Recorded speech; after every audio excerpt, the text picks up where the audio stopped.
Welcome Ultimate DIYers. Today we're going to do a tool review, but it's really a spray can. But it's not just any spray can. Normal spray cans, you pop the top off and it has a little nozzle and you spray it. This one, you don't take the top off. It has multiple spray nozzles and they're all located at the top. You have a dial that you'll actually turn, starting at lock, where you can't spray anything, all the way through 5. So you have 3 silver tips and I have 2 black tips on there. They all spray something different. It's very simple to figure out what they spray because it's marked at the very top of the container. You have 1 which is high output, 2 is your standard, just like any other spray can, 3 low output, 4 a vertical line, and 5 will be a horizontal run. So I've got an old piece of siding, turned it upside down so it's a little bit rougher so that the paint can actually, we can see if it penetrates.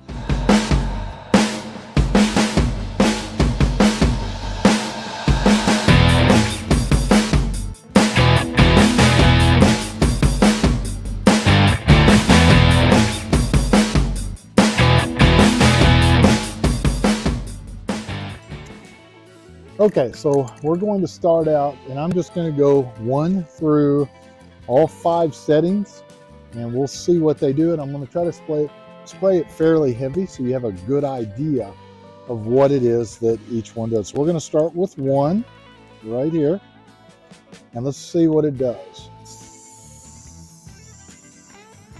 That's 1, which that is supposed to be your high output. 2 is supposed to be normal. It almost seems to me like 2 has more than the high output.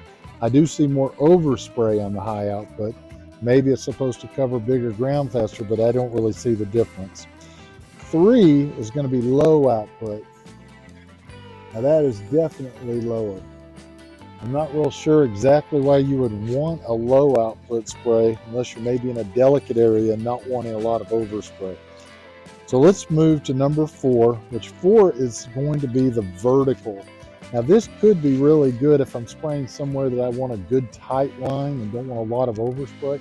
Let's see how it works. Pretty good. And if I go sideways, I can still do it like I would the other, but take a lot longer, a lot more paint. This would be great probably if you're even making numbers. You know, something similar to that. I do like the vertical. And let's try 5, which is going to be the horizontal fan. Now, where I see this being a big benefit would be probably more of a larger area. So let's see how that works. That works pretty decent. I actually like that one. So let's try it on these old chairs and see how it would actually work. So we're going to try, let's go back to standard, a 2, and we're going to spray the back of this one with a 2. Yeah, I mean, it still covers good, takes a while. That's that half. Let's try it now with that number 5, the horizontal fan. I do see a difference where it can cover the area a little quicker. You know, on the edges, we will try the vertical. We'll do number 4. That's actually pretty nice. Not as much overspray, so we keep more of our paint like that. That's really not too bad. Let's try the vertical on the arms. Very good. Definitely be able to notice this chair later in all red. All right, now let's try what they call high output 1. We'll try that on the seat. Yeah, I mean, I can see where it puts a little more out. I guess if you want it really thick, maybe. I still like the other. But let's do a low output, number 3. Right there. Yeah, that would take you forever, but not a lot of overspray, which is kind of good. Don't like that one as much. Let's go back to horizontal fan and finish out the seat. Turn it the correct way.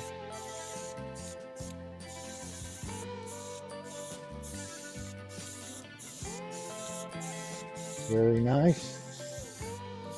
Let's do vertical. I could definitely see where it'll save you some time.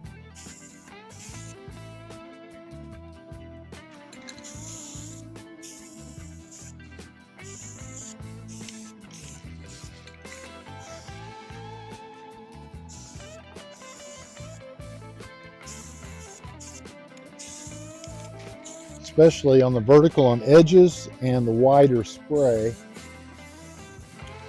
Makes it very nice.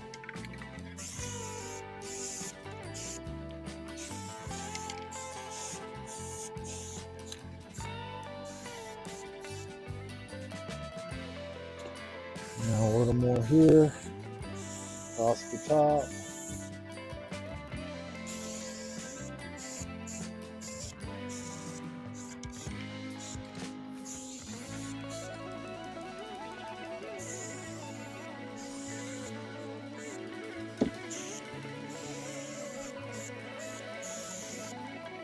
Not bad.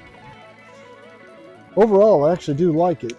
Well, let's do a quick review and see what we think.